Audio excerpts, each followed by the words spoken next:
Welcome everyone, and thank you for joining today's session on how to write an awesome CV. Whether you're applying for your first job, a course, a placement, or something new, your CV is one of the most important tools you'll have. It's your chance to show employers who you are, what you can do, and why you are the right person for the role. So in this session, we'll look at how to prepare effectively before you start writing, structure your CV clearly and professionally, highlight your skills and experience with confidence, tailor your CV to what employers are looking for, and we're also going to share some tips, some examples, and some common mistakes to avoid. So by the end, you'll feel much more confident about writing or improving your CV. Let's get started.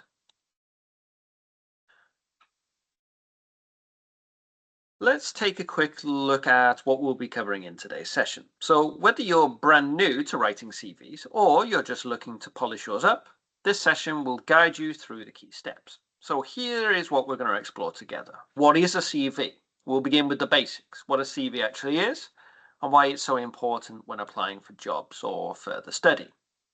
We'll also consider resumes versus CVs. Now, these two terms can be confusing, especially when applying internationally. So we will look at the differences and when to use each. After that, we're going to have a look at different CV formats because there is no one-size-fits-all CV. We'll show you the main types like chronological, skills-based, and combination formats, and help you choose the one that suits your situation best. We will also talk about the preparation stage, knowing yourself and understanding the job you're applying for. These steps are essential for writing a CV that stands out. Finally, we'll give you practical, easy to follow tips to make sure your CV is professional, clear, and tailored to the job that you want. By the end of this session then, you'll have the tools and confidence to create a CV that really works for you. So consider this then, that your CV is often the first impression you make on an employer. You don't get a second chance at that first look, so it is important to make it count. Think of your CV as your personal marketing tool. It's what stands between you and your next opportunity, your next job, internship, or even an educational course. So we need to make sure that it is clear, professional, and tailored to the role you want. Now, this is where sometimes we have a little bit of confusion between what is a resume and what is a CV. The two terms actually can overlap, but they are not exactly the same thing. And that is why it is useful to know the difference between the two. Let's consider a CV then, which is going to be the main topic of our session today. So a CV is usually more detailed, can be 1 or 2 pages or longer if needed, and it is focused on your whole career, your qualifications, and your achievements. And this is most common in the UK, Europe, and also for academic and research roles. On the flip side, a resume is usually shorter, typically only 1 page, and it is targeted to a specific job or role, and it is more common in the US and Canada for general job applications. In this session, we're focusing on the UK style CV, a document that is professional, tailored, and easy to read. It should show your most relevant skills, experience, and qualifications clearly and confidently. So next time you see the word resume, just remember it's like a CV, but in a slightly different format depending on where you're applying.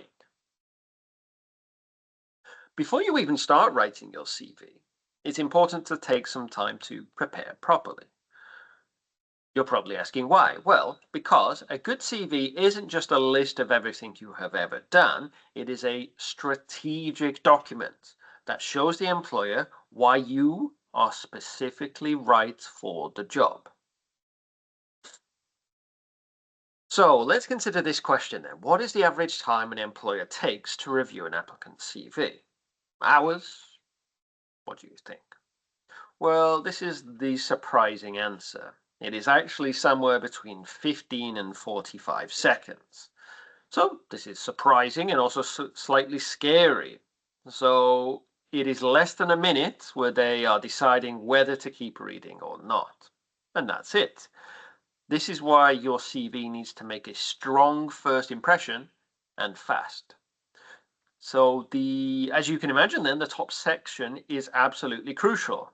Make sure your personal profile and key skills are clear, relevant, and tailored to the job.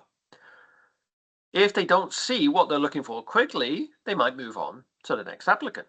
So when you're writing your CV, think, is it easy to read? Are the most important points at the top? Have I shown clearly why I am a good fit for this job? Now remember, you don't need to cram everything into one page, but you do need to make sure the key points are obvious straight away.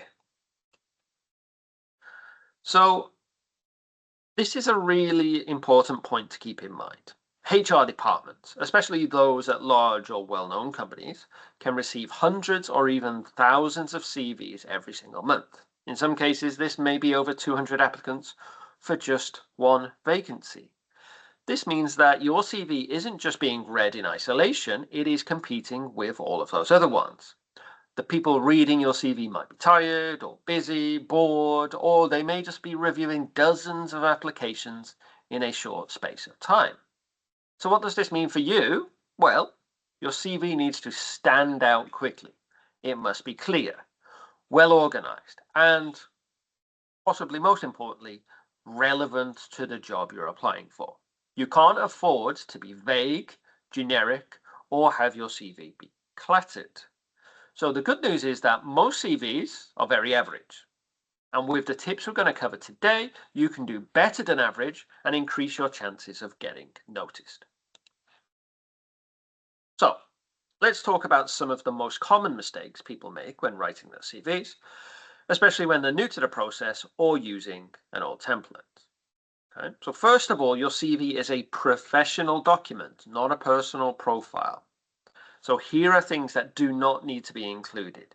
Now, your birth date, unless it is something age restricted, like over 18 or over 21, your birth date is not necessary. They don't need to know your age. In fact, including your date of birth can lead to unconscious bias, so it is better to just leave it out. A photo. Now, in the UK and many other countries, including a photo is actually not standard at all and is often discouraged to avoid those accusations of unconscious bias that we mentioned before. It is your skills and experience that matter, not your appearance. So you should also not be including an old or unprofessional email address. So if your email is something like footballfan99@hotmail.com or one that you made in school, create a new one for this purpose. Okay, using your name if possible. Okay, so other common mistakes, which we may come on to later on, is writing too much information or including irrelevant details, using one CV for every job that you apply for instead of tailoring it, spelling and grammar mistakes, which can instantly put off your employer if they see them. So before you send your CV anywhere, make sure you've avoided these simple but important mistakes. We'll cover how to format and personalize your CV correctly as we go on. So let's go over some of the top mistakes that can seriously weaken your CV, and they will reduce your chances of getting an interview. So the first one, as you can see here, is using pronouns like I, me, or my. In a CV, you don't need to write in full sentences or use personal pronouns. So, for example, instead of saying I managed a team of 5, just write managed a team of 5. It keeps your CV more professional, direct, and concise. Moving on to the second one. Every line on your CV should add value. If it's not relevant to the job or doesn't highlight a key skill or achievement, leave it out. Employers don't have time to read long, unfocused CVs. Keep it clear and to the point. Next, be honest. Never lie or exaggerate on your CV. It can damage your reputation and also cost you opportunities in the future. So if you don't have a specific skill or experience, focus on what you do bring instead. Employers value honesty and potential.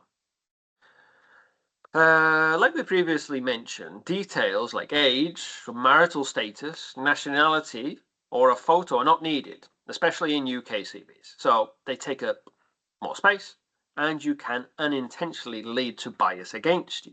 So stick to what's relevant: your name, contact info, your experience, and your qualifications. Avoiding these simple mistakes can make a big difference and help your CV appear more polished and professional. Now that we've seen the common mistakes, let's look at what you should do to make your CV more effective and impactful. First of all, use impact verbs. First of all, use action verbs. So start bullet points with strong professional action verbs. Now, these can grab attention and show confidence. So for example, led a team of 4, organized events for 200 people, created a social media campaign that increased engagement. Avoid those passive or vague phrases like was responsible for, helped with. Okay. Second of all, use short, concise sentences. Keep each bullet point brief and easy to scan. Employers don't actually read your CV, they skim. They're not reading every single word for fun, okay? They are just looking for key information. So make sure they can spot your key achievements quickly. Next, use numbers and facts and statistics where possible. Quantify your experience with numbers, percentages, or money. This makes your impact clearer and more impressive. So think of things like increased sales by 20%, managed a £5,000 budget, trained 15 new staff members. And lastly, aim for a maximum of 2 pages and make sure the layout is clean and logical. Use clear headings, bullet points, and consistent formatting. The easier your CV is to read, the more likely someone will read it. Following these tips will help your CV look polished, professional, and ready to impress. Before you start writing your CV, it is important to take a step back and get to know yourself, professionally speaking, of course. This means understanding what you're good at, what experience you've had, and what you can offer a prospective employer.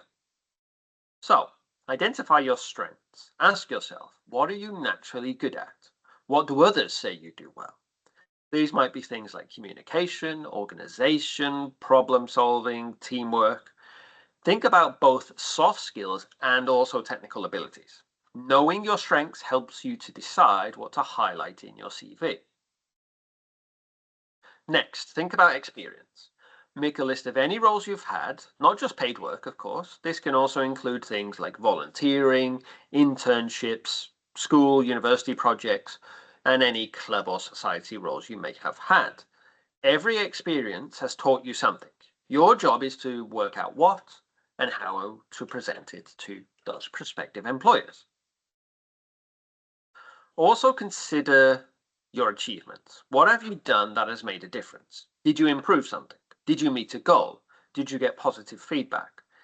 These moments are often more valuable than just listing tasks. So for example, instead of saying, I worked on reception, say, I welcomed visitors and improved the check-in process to reduce wait times. Knowing yourself gives your CV direction and confidence, so it helps you present your skills and experience in the best possible light. Once you understand yourself, the next step is to understand the job you're applying for. This is key to making sure your CV is relevant and targeted, and not just one of those generic lists of everything you've ever done, which is never attractive to employers. So, first of all, research the employer. Before you write your CV, take a few minutes to learn about the company. What do they do? What are their values or goals? Do they mention certain qualities that they are looking for in their staff? So, check their website, their social media, and the job advert itself. If you show some awareness of the company in your CV and in your cover letter, it will make a stronger impression. Also understand the role. Read the job description carefully. Highlight the key responsibilities and required skills. And ask yourself, what will I actually be doing day to day? What kind of person are they looking for? If you understand the job clearly, you will be better able to show how your experience matches it. And that leads us on to the last point. Think, what do they want and how can I show that I have that thing? So use similar wording from the job advert and reflect the skills they ask for. So if the job advert says looking for someone proactive and detail oriented, and that describes you, well, then use those words in your CV. Tailoring your CV shows the employee that you've made the effort and it makes your application far more likely to succeed. Now, here's something that many people don't realize, that your CV actually sends a message even before anyone has read a single sentence. The way your CV looks, its formatting, its layout, spelling, punctuation, all gives the employer clues about the kind of person that you are. So, for example, if your CV is neat and well organized, they will assume that you are neat and well organized. If your CV is free from spelling and grammar errors, they will assume that you pay attention to those little details that they're looking for in their job. And if your CV is professional looking, they will assume that you take pride in your work and care about how you present yourself. So even if you don't include the words I am reliable, you are reliable and careful, a clean, accurate CV already tells them that information. On the other hand, though, if your CV is messy, disorganized, or full of typos, the hidden message might be this person rushes things, or they just don't care. They don't take care with with these details. So remember, your CV represents you.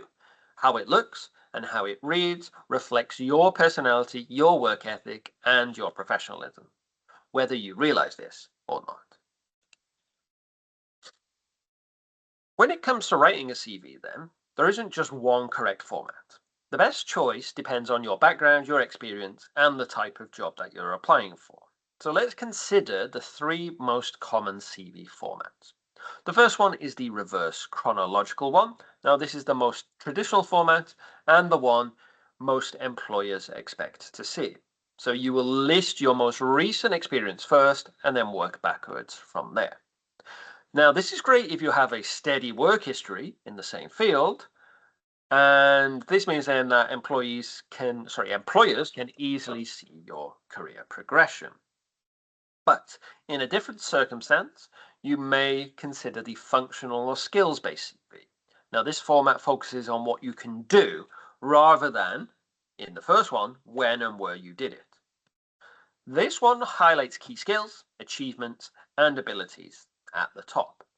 Now, this is good for people with gaps in employment or those who are seeking to change their industry or career. So instead of listing jobs, it groups experience by skill. For example, customer service or project management or things like that. Now, the third one is the combination format, and as the name suggests, this blends both of those two format styles. This highlights your key skills near the top, and also is followed by a brief employment history. This is good for those people who have a diverse skill set or they have experience across different industries. The key, though, is to choose the format that works best for you. It's one that brings your strengths to the front and matches what the employer is looking for. So let's begin with the reverse chronological CV. Now, this is the most widely used CV format and the one most employers are used to seeing.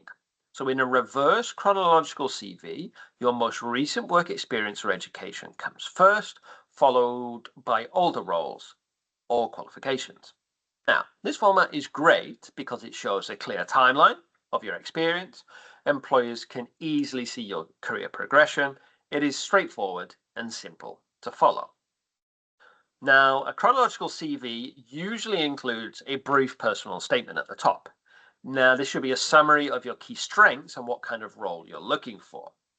It also should include your education and qualifications, listed from most recent to the oldest.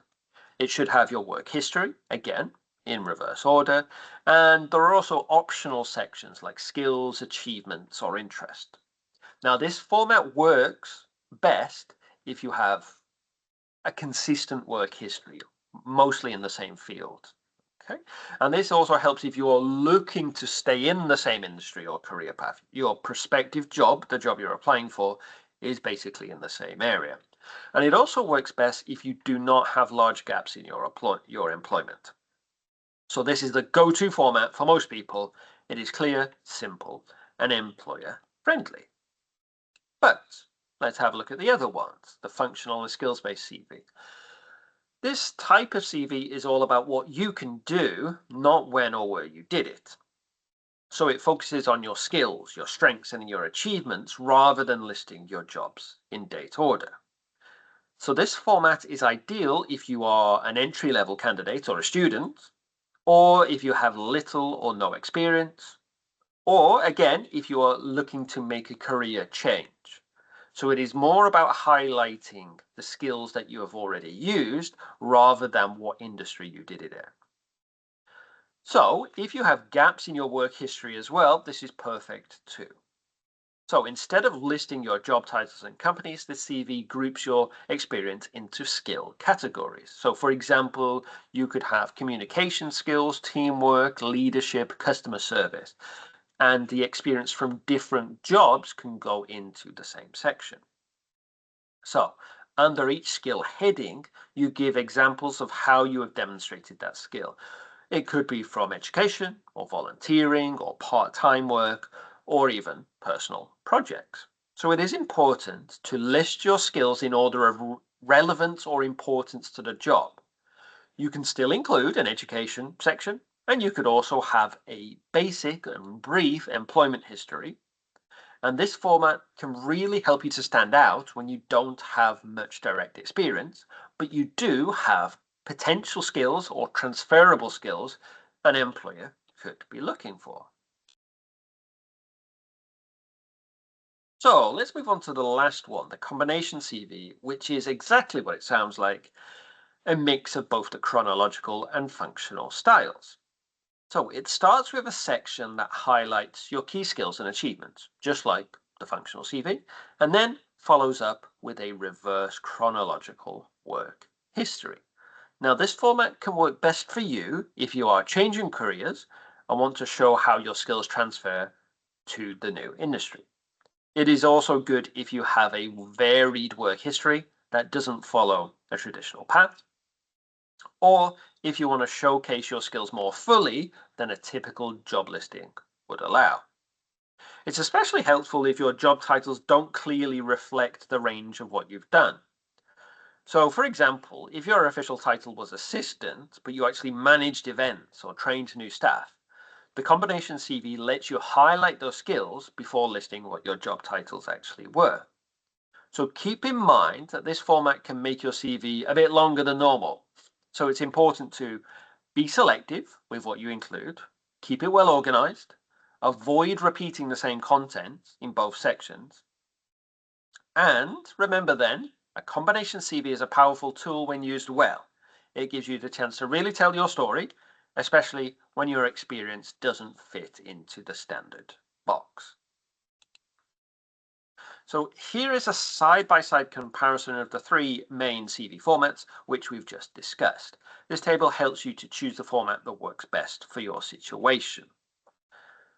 So consider the focal point. If you're looking to show off your work experience, then go with the chronological one. If you are more focused on skills, look at the functional one. Or if you have both of those, maybe it is best to go for the combination one. Again, if you have a detailed work experience, then go for the chronological, or you go for the combination as well, but the functional one doesn't really work.